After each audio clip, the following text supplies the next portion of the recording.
Hello and welcome to a Tuesday afternoon edition of Blind Eye Live. I am your host, Hunter King, Blind Eye himself, owner and proprietor of Blind Eye Media.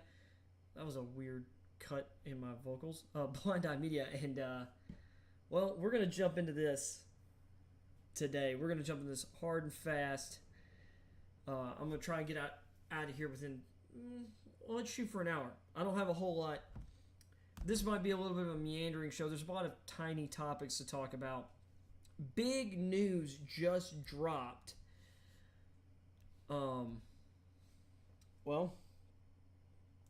Pittsburgh star wide receiver. I'm trying to remember his first name. I don't want to get it wrong. Jordan Addison. Oh, no. Pause. Gosh darn it. Pittsburgh star wide receiver Jordan Addison, the reigning Biletnikoff Award winner, has entered the transfer portal. Apparently he's unhappy with his NIL money or whatever, which that doesn't necessarily come from the schools. I mean, these comes from companies. He's in the big city of Pittsburgh. But Addison has decided he's entering the portal. Now, the NIL stuff is what I have heard, because there's been rumors about this since the beginning of the week, or should I say since the weekend. He had filed his paperwork to Pittsburgh saying that he intended to explore a transfer which happened before the May 1st deadline and resulted in him appearing in the portal just after 3 p.m. Eastern on Tuesday. So there's been talks that this was in the works. So, I mean, he would have had to put this back, on Sunday. Addison is one of the top returning players in college football. Obviously, he earned All-American honors last season. Won the Biletnikoff Award. Dude, I wonder, let's see. A person close to Addison said Tuesday that the expectation remains that Addison will run a formal process after his name appears in the portal. He has yet to make up his mind on a destination, and there's no expectation of an immediate decision or of an imminent decision, according to that person. A return to Pittsburgh remains... Okay, so this remains a very viable option, the person said Tuesday. The expectation remains that this will not be a name, image, and likeness bidding war, but rather a way to situate Addison best for the NFL. Seemingly every powerhouse in the country will be a... No, this is absolutely about NIL money. Don't get this wrong. There is nothing changing at Pittsburgh. They're bringing in a quarterback, Keaton Slovis, who has the ability to help him put up just the same numbers he did last year. There are no questions about Addison. Heck, there are people right now who are saying if Addison was in this year's draft, he'd be the easy number one pick. This is not about positioning himself for the NFL. This is completely about money or something else. Now, if he wanted to say this was about winning championships, and he can't do that at Pitt, even though they just won the ACC, I don't believe that this isn't about... I don't believe for a second this isn't about NIL stuff. Addison's transfer has become a source of consternation between his program, or between the programs at Pittsburgh and USC, as a source told ESPN on Friday that Pitt coach Pat Narduzzi called USC coach Lincoln Riley multiple times to express his displeasure over Addison's potential transfer. Pitt officials suspect that tampering might have occurred. Which, here's the thing. You want to talk about positioning for the NFL. Okay, being in Lincoln Riley's offense is going to help you. I mean, there's been one Oklahoma receiver drafted in the first round. Or no, there's been two. Two in the last 2019, 2020. Well, 2021. So I guess it was back-to-back years, 2019, 2020. But a good wide receiver could come from anywhere. I mean, Christian Watson, which I had him ranked as the 14th best player out of North Dakota State, went with the 34th pick in the draft this year. Treylon Burks played at a run-heavy Arkansas school, went 18th overall. This is silly to me. Why would you leave Pitt for USC? Money right now, because Pitt is a better program. Pitt is the better team right now. So, Sunday was you had to put your name in the transfer portal by Sunday if you wanted to be eligible to play in the fall. So any players that decide to transfer after this date, they would have to sit out this season.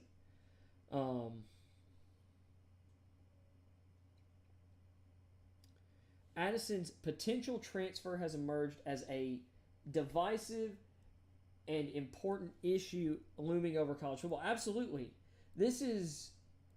Look, we've had, transfers, and we've had high-profile transfers this past offseason. Caleb Williams took the starting job from Spencer Rattler at Oklahoma and decided to follow his coach Lincoln Riley eventually to USC.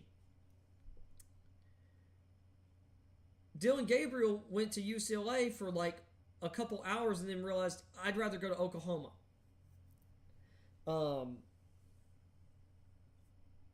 There were guys who have transferred. High-profile guys this year. Jermaine Burton won a national title with Georgia, decided to transfer to Alabama because he believed he'd be used better there or utilized better there. And it would help his NFL draft stock, which I get because I would rather be catching passes from Bryce Young than Stetson Bennett as well.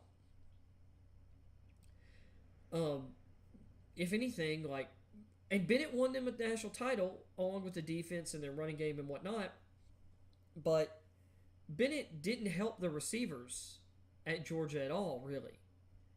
Whereas, look at Alabama's offense. Jameson Williams transfers in and immediately becomes the number one receiver at Bama. Well, right now, Burton looks like the presumptive number one at Bama. And I think he'll have a big year in that offense. And that offense is more wide open than Georgia's. And more aggressive. But Addison's absolutely transferring for money reasons, as far as I'm concerned. And he could say NFL stuff all he wants. Right now, he's the number one rated receiver in this year's draft before even playing a down this fall. Nothing, and unless he just comes out and flat out sucks, and that's not going to happen. And Keaton Slovis is not going to be I wouldn't see him as a significant downgrade from Kenny Pickett. I mean, heck, Kenny Pickett last year was a fringe draft pick going into the season. He was a day 3 quarterback prospect in the 2021 draft. That's one of the reasons he came back to school. Used that extra COVID eligibility. Addison, if he's decent, if he's just solid this fall, he'll be the first wide receiver taken next year, most likely. His numbers. He caught 100 passes for 1,593 yards, along with 17 touchdowns. He finished number 5 in the FBS with 143 targets. So he was the most productive receiver in the country, basically, other than Jerry Stearns of Western Kentucky. But let's be fair, Stearns and the quarterback Bailey Zappi, they had an easier road to their stats than some other guys that have gotten those big, top of the record book stats. Joe Burrow's seasons, despite the fact, he had less yards, and I think ended up with less touchdowns, even though he had a record number of touchdowns in 2019. Burrow's season was way more impressive than Zappi because he did it in the SEC and won a national title. He decimated everyone in his path. Zappi, they lost games while he was putting, those numbers up. So, and I'll say Jerry Stearns definitely, though, did deserve, to be in the running for the Blitnikoff Award, but, it was really Addison or Williams' award last year, and Addison deservedly won. Sorry. But if he's going to talk about, this isn't for money, this is for NFL reasons, like, that's stupid. I mean, Calvin Johnson went third overall. What was it, second or third overall? Yes, he was a physical freak of nature. That helped. But, like, he played at Georgia Tech. It wasn't, I mean, they were a super run-heavy team. It wasn't like they had some dominant passing offense. He was the passing offense.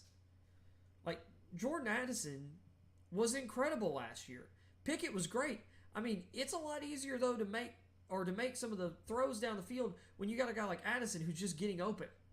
When you've got a receiver as dominant as Addison was last year, it makes your job easier. Like, I mean, Burrows looked great at the NFL level, and he was great in college.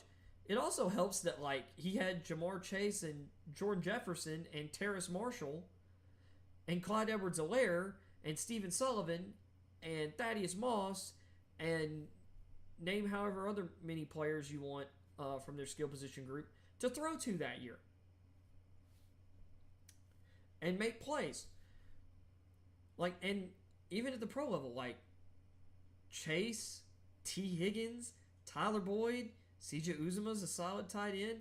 Joe Mixon's a great running back. Like, I mean, crappy offensive line, though. But, I mean, Addison's got Keaton Slovis coming in. This is just kind of interesting.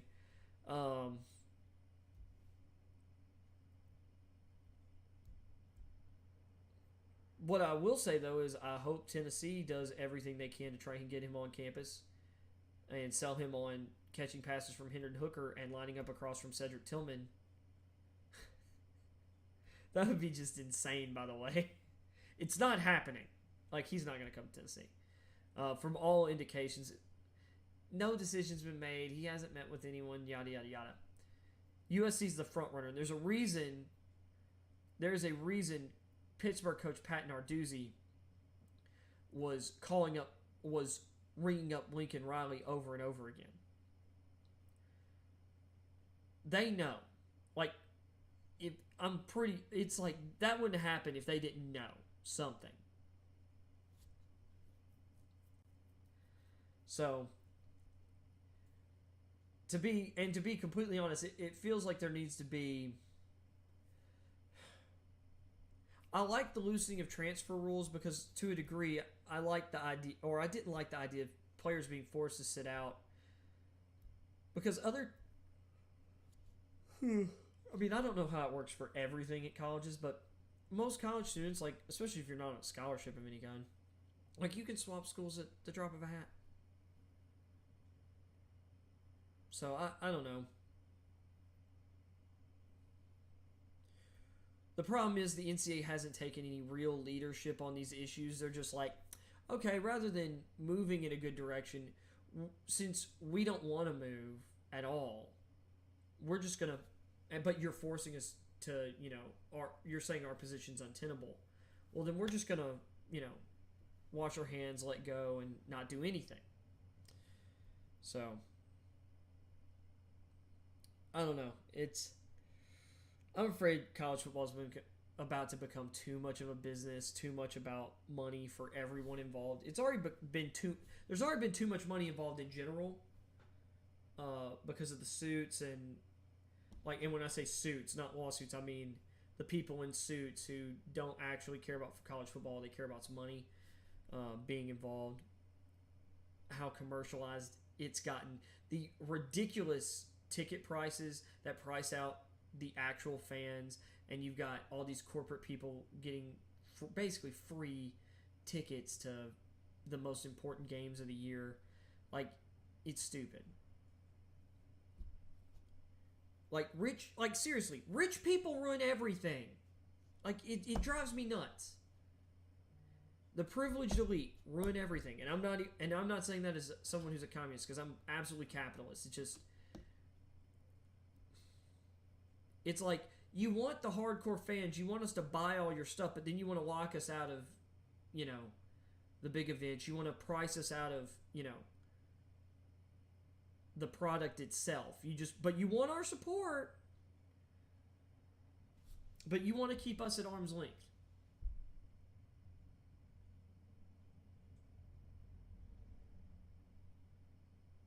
So, anyway, I'm all for the transfer portal. I'm all for NIL. But we should have had some parameters set.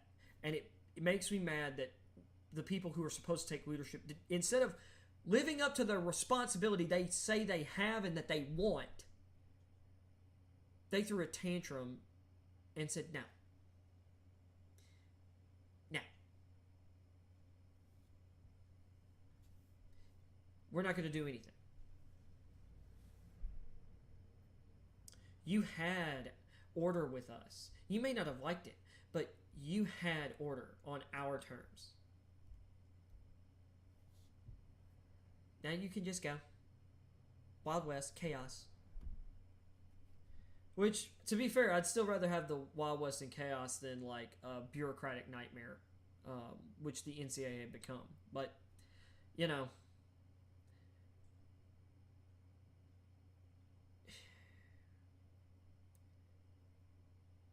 as long as universities don't, or this doesn't become some semi-pro thing where the universities themselves are just paying players like employees, like, I'm not for that. I'm all for NIL.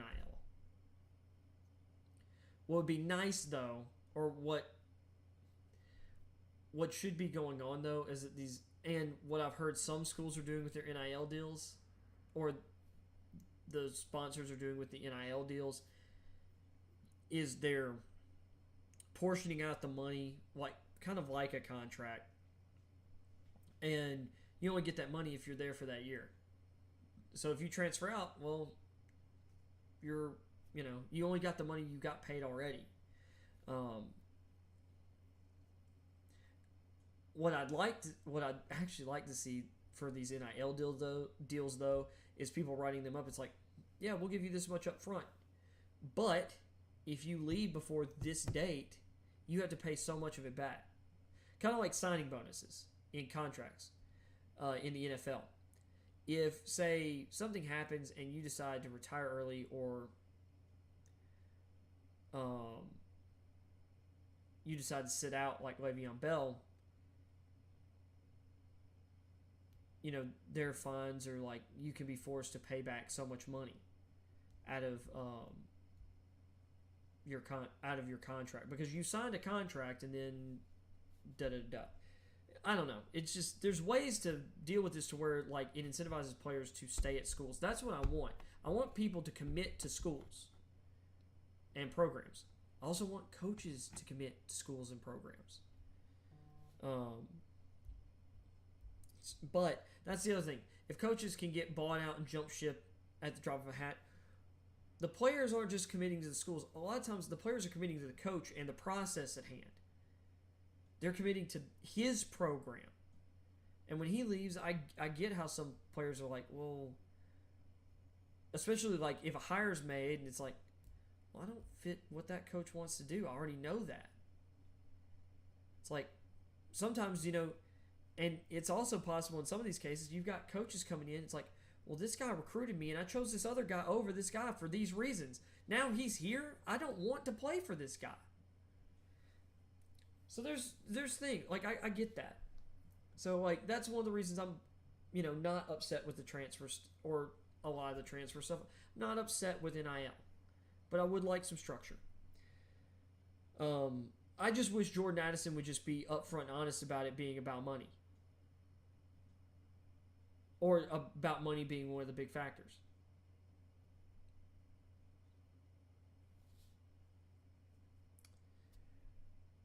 Because as I talked about a minute ago, like, I've already outlined why, for football reasons, it doesn't make sense that this is about NFL positioning or whatever. Or positioning himself for the NFL. He's already extremely well positioned.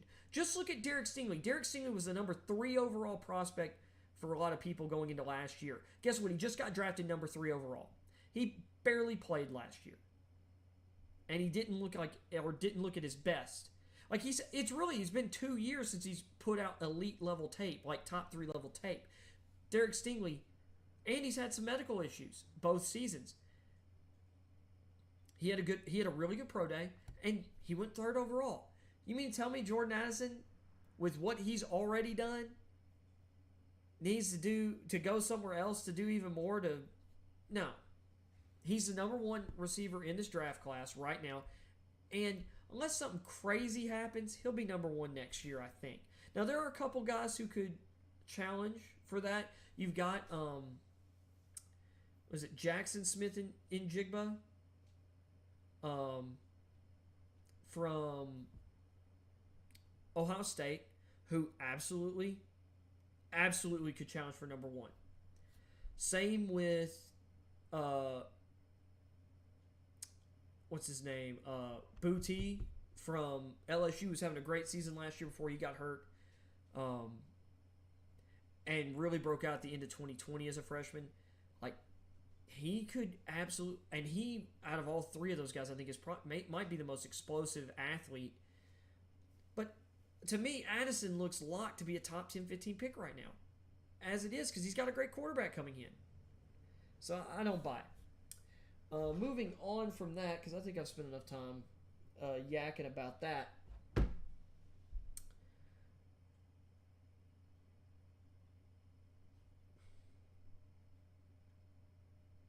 Let's hit some headlines real quick, and then we'll get into... We'll flip over... Well, I'm going to check some... Let's check some more of the college football headlines real quick. Let me pull that up here. Adjust my camera. Y'all can see how blind I really am. How close I have to get to the screen to read. Okay. Pull that up.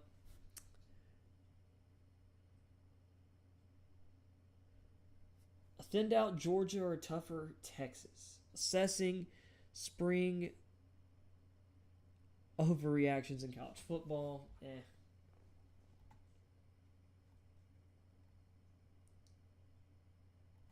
there we go. All right, let's see what the college football headlines are other than Addison. Frost, Nebraska penalized for coaching violations.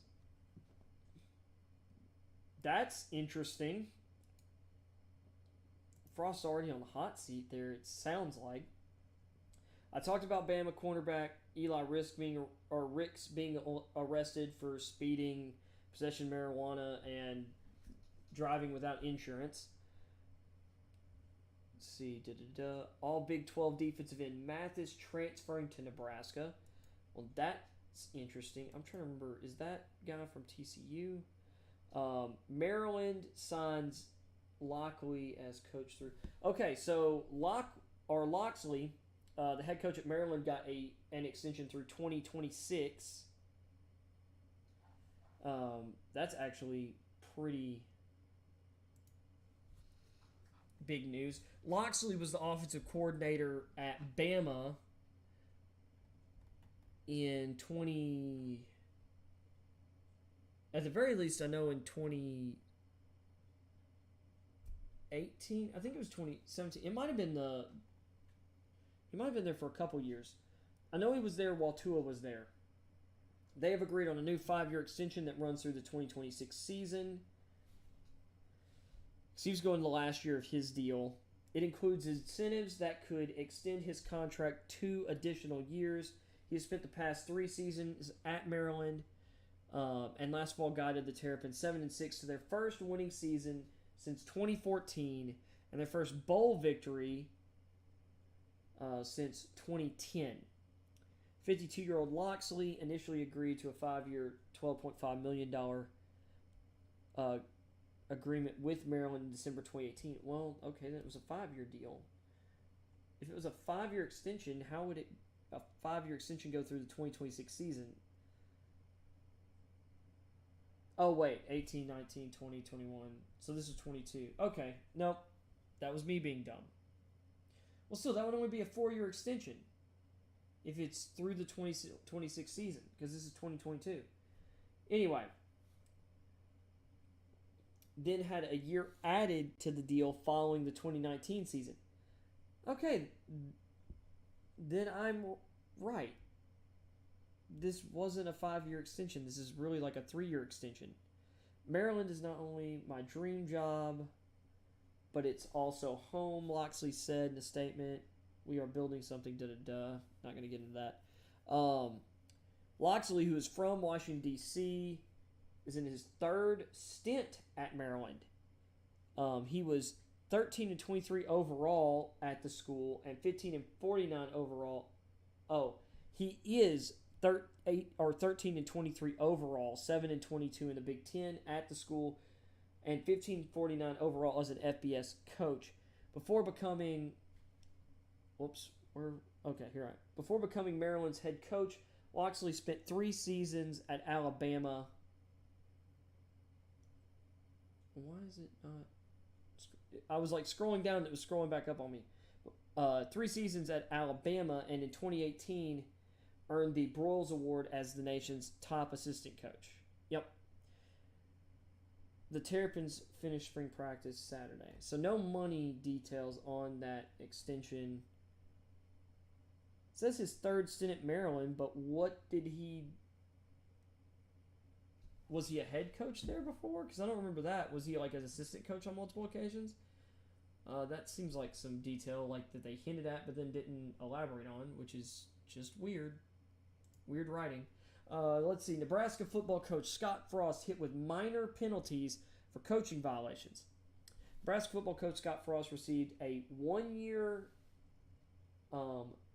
show cause order and a 5-day suspension to be served during the championship segment of the 2022 season as part of penalties for violating NCAA's rules regarding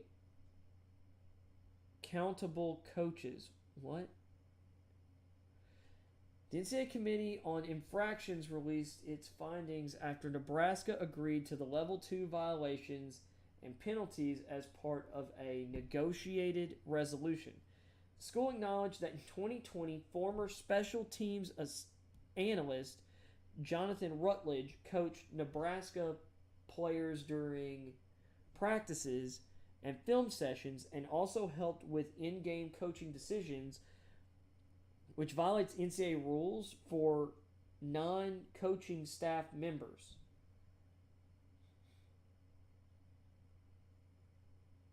Huh? Special teams analyst.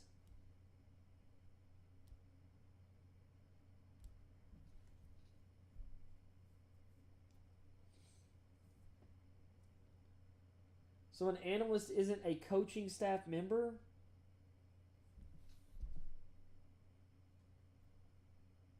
What?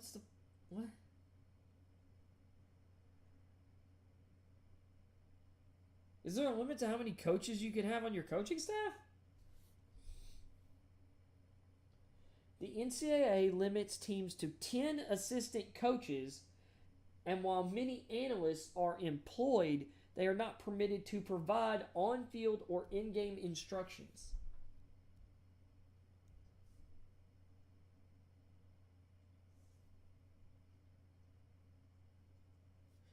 So I'm guessing the assistant coaches are assistants to the, like, you have the head coach, offensive, defensive coordinator, and then 10 assistants below them. So like quarterback. So that's why you see guys doubled up on different positions, like tight ends, offensive line, defensive line, linebackers, cornerbacks. That blows my mind. Like, why is that a rule? Seriously, like, why is that a rule? Nebraska, I mean, this is what I mean about the NCAA. This is what I mean. This is needless bureaucracy. There is no need. I don't want to hear about some kind of level playing field or whatever. Like, certain universities wouldn't be able to afford as many coaches as other universities. Like, get out of here. That's stupid. I want my kid going to what it's like. I want my future kid to go to whatever school has the ability to give him 5 position coaches. So there's always someone able to instruct him in what he needs to be doing. Like, this is stupid. Like, this is what bureaucracy does. You create stupid rules and stupid limits. Oh my God.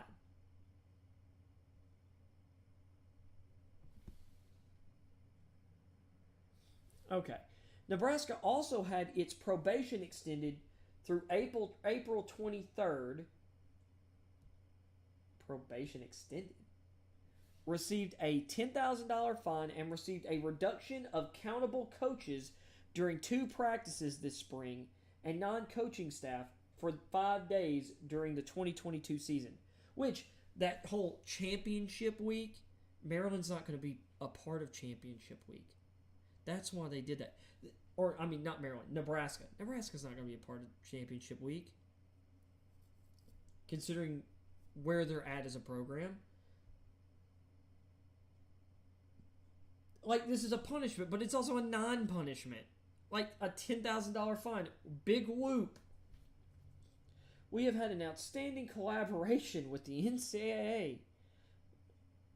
And we thank the NCAA staff for their time and professionalism throughout this process. Nebraska Athletic Director Trey Albert said. Of course he did. Because he had to. This is all stupid. The NCAA first contacted Nebraska about the potential violations in January 2021 after a media report about Rutledge's departure from the program. Nebraska reviewed the allegations and in April 2021 notified the NCAA of its findings, which included Rutledge's participation in coaching activities during 2 spring practices and throughout the 2020 season. In August 2021, Frost and the athletic director Trev Alberts addressed the NCAA investigation into potential violations. The head coach failed to monitor the special teams analyst.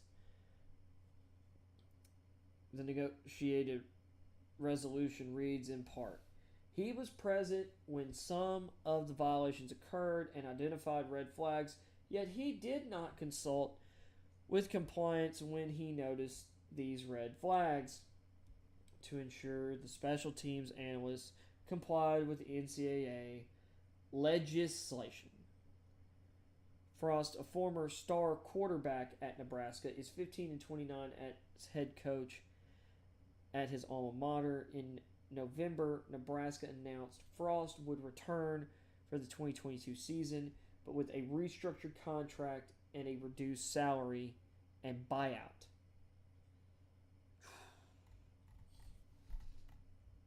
So, like,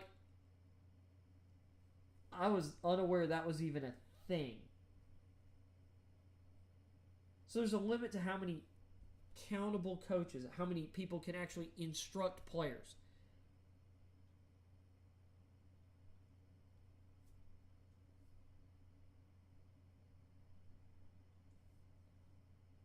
Okay. Wow.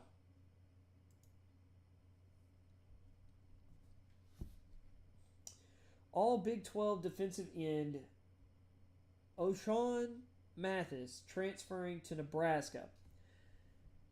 Defensive end Mathis, an all Big 12 performer at TCU, is transferring to Nebraska. Mathis picked Nebraska over Texas during an announcement Saturday on Twitter Live. He earned second team All Big 12 honors last season for the Horned Frogs, recording 4 sacks and 7 tackles for loss to go with 3 pass breakups. Mathis also earned second team All Big 12 honors in 2020 when he led the league with 9 sacks and finished third with 14 tackles for loss. He earned second team honors in the Big 12 in 2020 when he had more sacks than anyone else. And then he was second team this year when he had only 4 sacks. That's weird. 6'5", 257-pound in from Manor, Texas. started the past 3 seasons for TCU, which made a coaching change October 31st. I'm not going to read any more into that. He was a guy I had my eye on, though. So that's interesting. Let's pop over to NBA for headlines real quick. See if anything's changed since this morning. Rivers, Embiid a lot better, but return unclear. So they were talking game 3-4. Now it's unclear. Curry prepping Warriors for Grizzlies physicality. Heat's Lowry to remain out for game 2 versus Sixers. Let's see. Anything else? Okay, let's hit this story about D'Antoni. Mike D'Antoni identified as serious candidate as Charlotte Hornets begin interviews for coaching vacancy. Sources say they shouldn't have fired James Borrego in the first place. He was doing a good job, or let his contract expire. Either way, Borrego was doing a good job. The Hornets are beginning to interview candidates for the franchise's head coaching opening, including the possibility of a reunion for general manager Mitch Kupchak with ex-Lakers coach Mike D'Antoni, sources told ESPN. D'Antoni has been identified as a serious candidate early in the process, especially because of the possibility of pairing him with young point guard LaMelo Ball, sources said. I think it's a great fit. D'Antoni will meet with the Hornets along with several current assistant coaches whom Charlotte requested permission to speak to, including Golden State's Kenny Atkinson. That would be a good fit, in my opinion. I think it's interesting. Like, I remember when the Nets moved on from him, I was kind of shocked. Milwaukee's Darvin Ham, who his name pops up for basically any opening. He's eventually going to get a job. And Dallas's Sean Sweeney, he's another guy I've heard about for several years. Sources said all 3 of those assistants are currently coaching in the playoffs. Atkinson, 54, inherited a downtrodden Nets team and led it to the Eastern Conference playoffs in his 3rd season in 2018-19. He built a strong reputation in player development as both an assistant and head coach. Ham has been a part of Mike Budenholzer's staff with the Milwaukee Bucks and Atlanta Hawks and been in serious consideration for several head coaching jobs in recent years, including his current involvement with the Los Angeles Lakers opening. Sweeney is considered the architect of the Mavericks' surprising defense this season, which is good because Jason Kidd needed to stop trying to be a defensive coordinator. He was way too aggressive. Entertaining, but overly aggressive. And he worked with head coach Jason Kidd with both the Nets and the Bucks. This is his first interview for a head coaching job. It is his first interview for a head coaching job, but I've heard his name in high regard for years, not necessarily for coaching jobs, but as a top assistant. D'Antoni is a 2-time NBA Coach of the Year and owns a 672-527 record, which is 56% win percentage in nearly 1,200 games over 2 decades with the Denver Nuggets, Phoenix Suns, New York Knicks, Los Angeles Lakers, and Houston Rockets. He spent the past season as a coaching consultant for Willie Green and the New Orleans Pelicans. Charlotte fired coach James Borrego, who led the Hornets to consecutive appearances in the play-in tournament and made improvements of 10-plus wins in consecutive seasons on the job.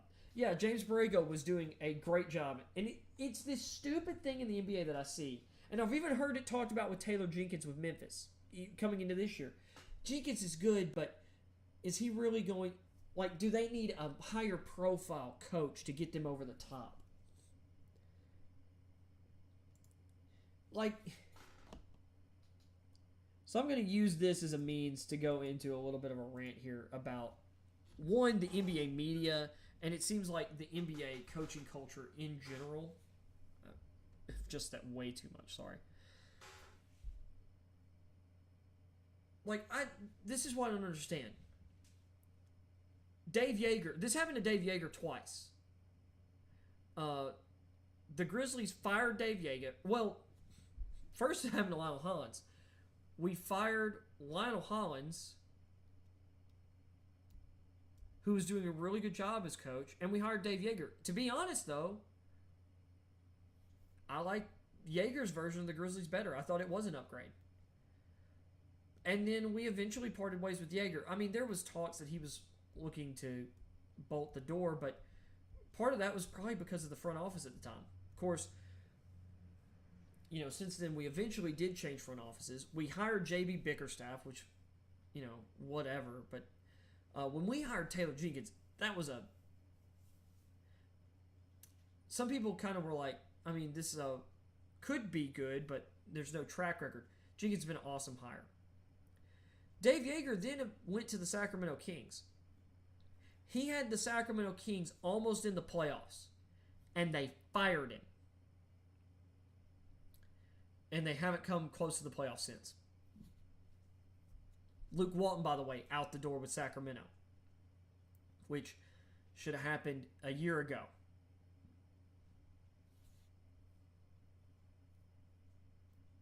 I'm usually all for giving a coach at least 2 or a second year, and a lot of times 3. But like the NBA, sometimes you can just tell, and like Walton, especially after year 2, it's like he forgot everything he did with the Warriors. It was really weird. Well, I mean, he was the coach with the Lakers even before that, so which that of course didn't last long. So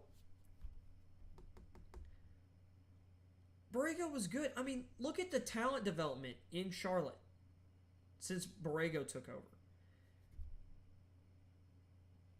Like, I'm really confused at what they think. I mean, if they get Mike D'Antoni, I think that's a great fit with with LaMelo Ball. That could be an upgrade. But Borrego did nothing to lose his job. Kenny Atkinson getting pushed out the door with the Brooklyn Nets.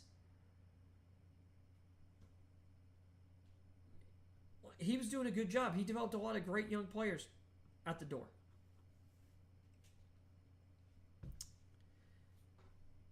There is a time where, like, you've been successful for several years, like, and it's kind of plateaued. And that kind of happened with Lionel Hollins and the Grizzlies to a degree. But when you get a good coach who's, like, taking you from literally the dregs of the league to the middle of the pack and done so rather quickly. Borrego has done that rather quickly and remarkably, in my opinion. And then you're going to say he failed this year, even though they improved this year as a team. Like, Miles Bridges, like, took a big jump. But there is a ceiling a little bit on that talent level. I'm going to say the roster, not the coach, kept them from eventually making the playoffs from the play-in this year. Their center position is just kind of eh. They've got young centers that they could develop, but instead of doing that, they were trying to win now. Like, it's just kind of weird. Like, they had the Harrell trade. Now, I understood it, but like I understood acquiring Harrell, but at the same time, there's no upside there. I like most of the moves the front office has made, don't get me wrong. I think Kupchak's actually been really good there so far. I do think, though, that I just don't understand why they fired Borrego. It doesn't make sense.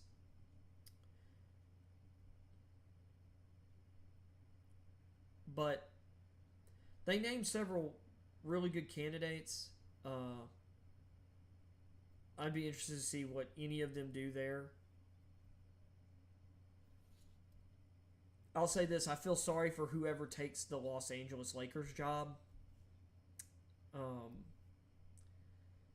Because at the best, you're going to have to deal with a circus involving LeBron James, potentially Russell Westbrook. I don't know if his contract expired at the end of this year or if it expires next year. It's going to be hard to get off of him, I have a feeling.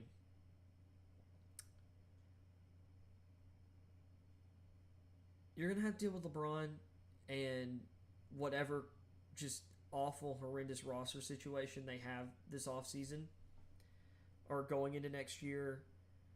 You're going to get blamed for everything. Well, you're going to end up having to take the blame for everything.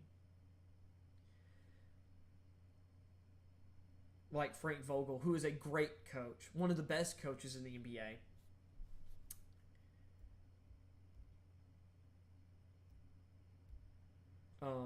It's amazing at this point that LeBron James hasn't learned his lesson about he needs to let other people be GM.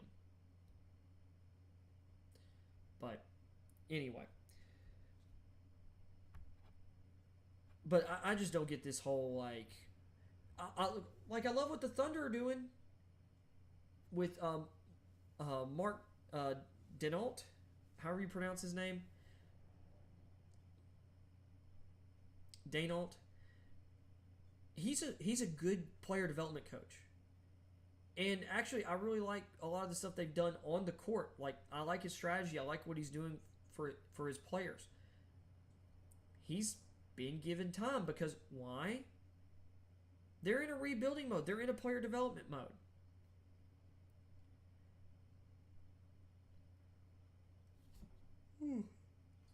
Sorry. You know, I like Ryan Saunders, and I like that they gave the Minnesota Timberwolves gave him a shot, but he wasn't. Considering the Timberwolves' talent, he wasn't getting the most out of it. There were things just weren't clicking. Chris Finch comes in and has done an amazing job. You know, I'll say this: the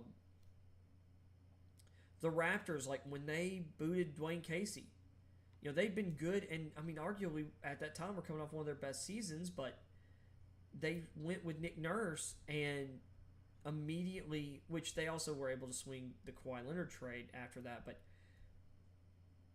those two things coalesced and they won they won the NBA title.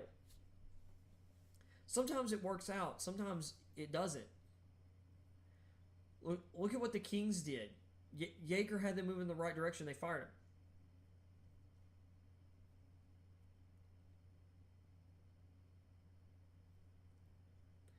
David Fizdale eventually talked his way out of a job in Memphis.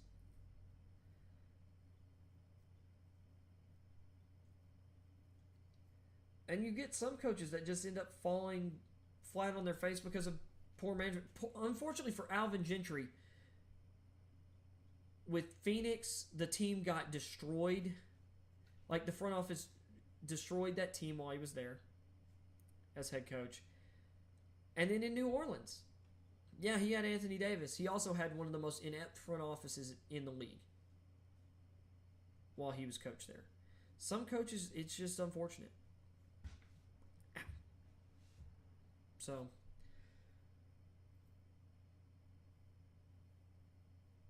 the NBA hiring process, or like some of the NBA's decision-making processes on moving off of coaches don't make sense to me. With that being said, what time is it? Oh, we're good. We're good. Well, if that'll pull back up, let's check some NFL headlines real quick, and then probably wrap the show up. Let's see if anything else is broken today. Ryan Tannehill went to therapy. Was in a dark place. Oh, God, this is what. I do not want to hear this. We'll read through this in a second. Bengals seek respect, aim to prove 2021 no fluke. Source, Falcons defensive tackle Jarrett. Oh, so Jarrett's gotten an extension. This is big news. First Asian American among NFL's 10 new officials. Well, maybe he'll do a good job. I just hope those 10 new officials are better than some of the guys we've got. Chiefs GM, we added a lot of good talent. I guess that was in their post-draft thing. Adrian Peterson talked about that. Hop talked about that. I didn't really go into it, but Hugh Jackson, the whole tanking thing.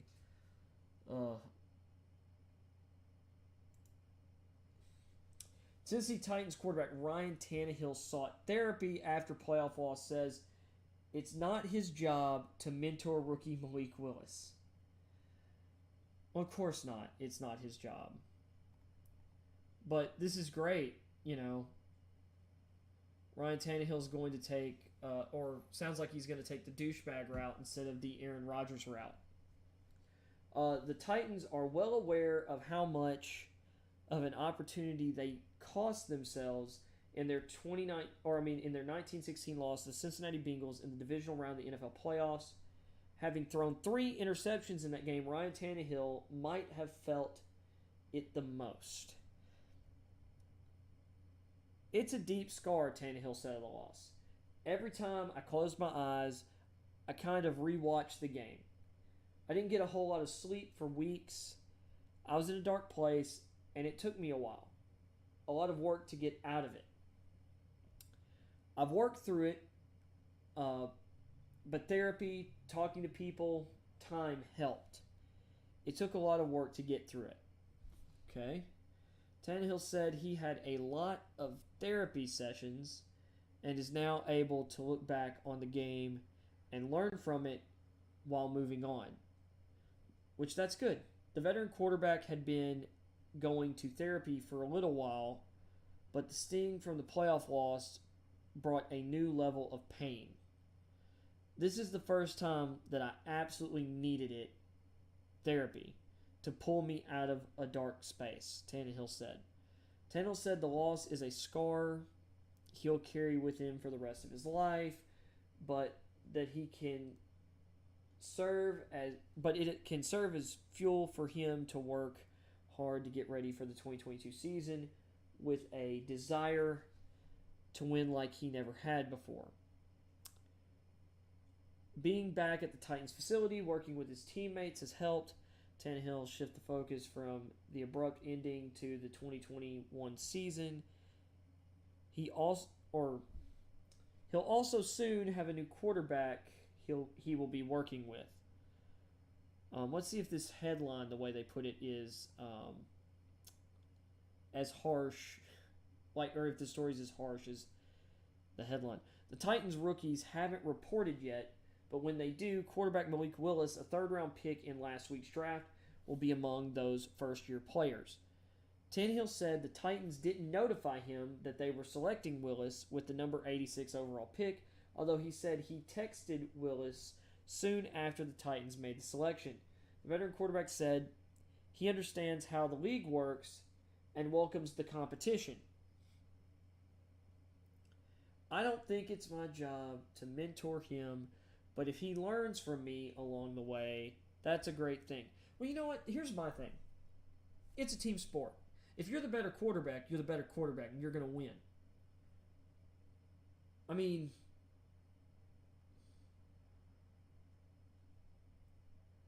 he was a third-round pick. We need a better backup than Logan Woodside anyway.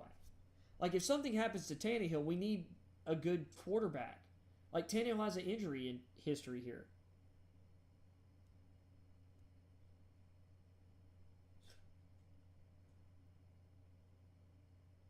I mean, to me, I'd need to hear how he said it, but this just kind of reeks of, I don't think it's my job to mentor him. But if he learns a thing, or if he learns anything from me along the way, that's a great thing. I mean, I don't know. That just seems kind of... That just sounds kind of pissy to me.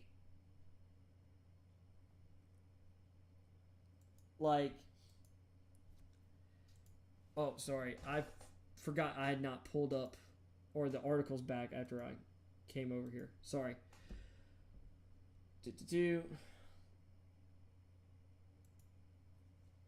Still getting used to doing all this.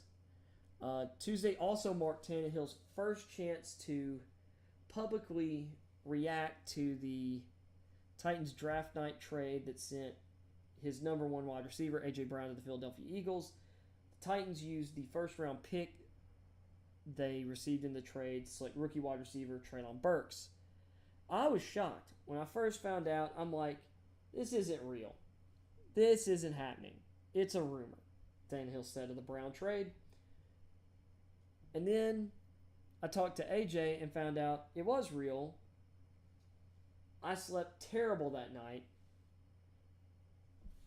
and kept thinking it was just a bad dream, but that's where we're at. You know, part of me gets it, but part of me's like, do we really have to embellish this?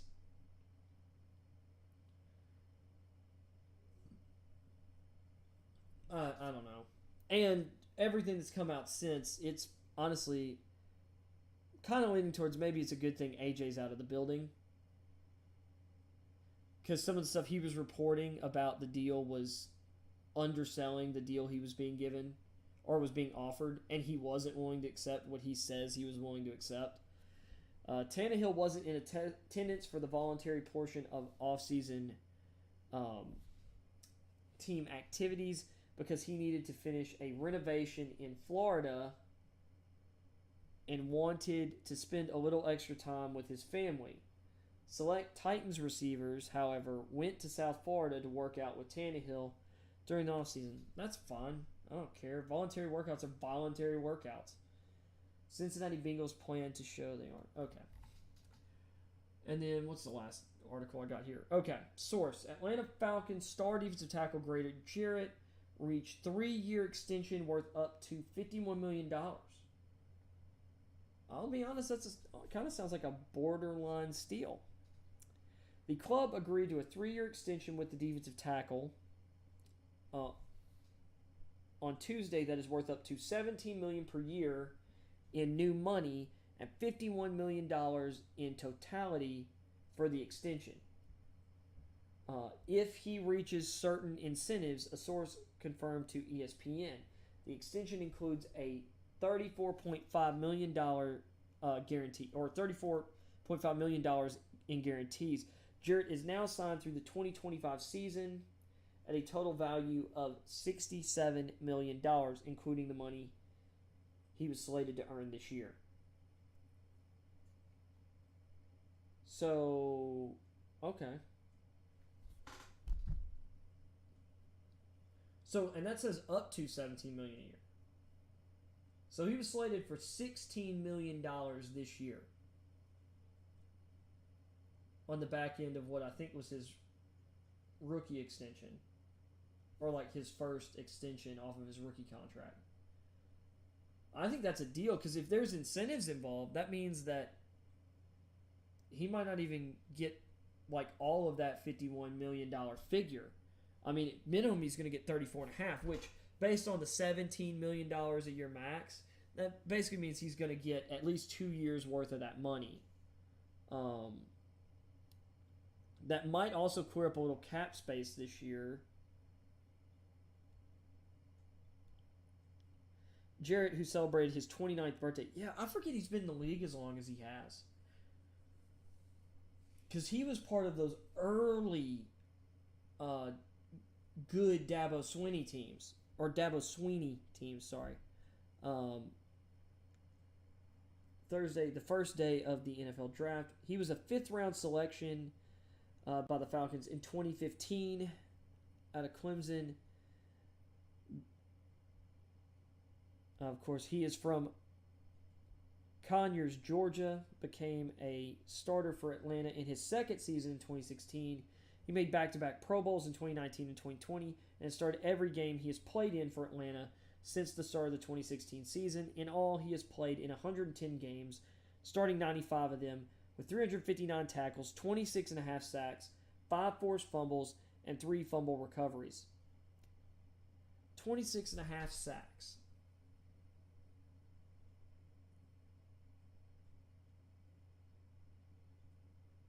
I mean, that's a sack like, if we're being mean, that's a sack less than every 4 games. Or I mean a sack like every 4 or so games out of 110, right?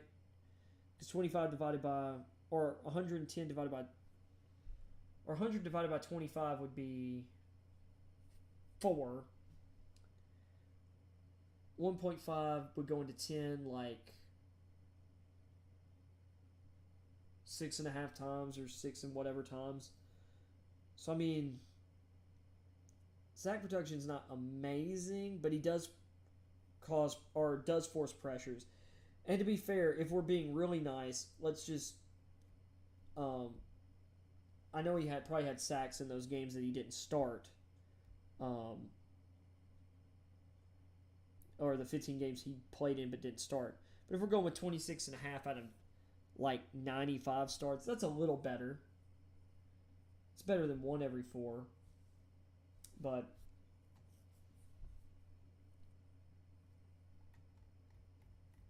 Jarrett's a really disruptive presence in the run game. Interior pass rusher. I think that's a solid deal for Jarrett and the Falcons.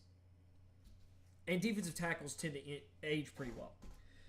With that being said, I think that's where I'm going to wrap the show for today. I will be on tomorrow morning. I think I'm going to make... It's a lot easier to make morning show or make a daily stream every morning. So I'm going to continue to do and try and be more timely at 8. But hopefully I don't get an important call like at 7:58 in the morning like what happened today. But I'll be on at 8, if not 8, 8:30. But shooting for 8 every morning, Monday through Friday. And then most days I'll probably have an afternoon show. Especially if big news breaks or whatever. That's kind of what I want to do. And maybe I'll do some late night streams again here and there. It depends. And I've got potentially a podcast in the works that once there's a name, or once I get it ironed out with my buddy and a name, you'll be the first to know. I need to get or make a graphic or an overlay with my my social media stuff, but please follow me at HunterK13. The H and K are capital on Twitter, or what is my Instagram handle? I believe it is HunterKing1313 on Instagram. I'm very much more so on Twitter than Instagram. I'm going to try and start posting some short form content on Instagram, but I'm on Twitter a lot. So, and do not be shocked if there's more than just sports stuff on Twitter, because I mean, I'm a human being, for crying out loud. That being said, I'll catch y'all later.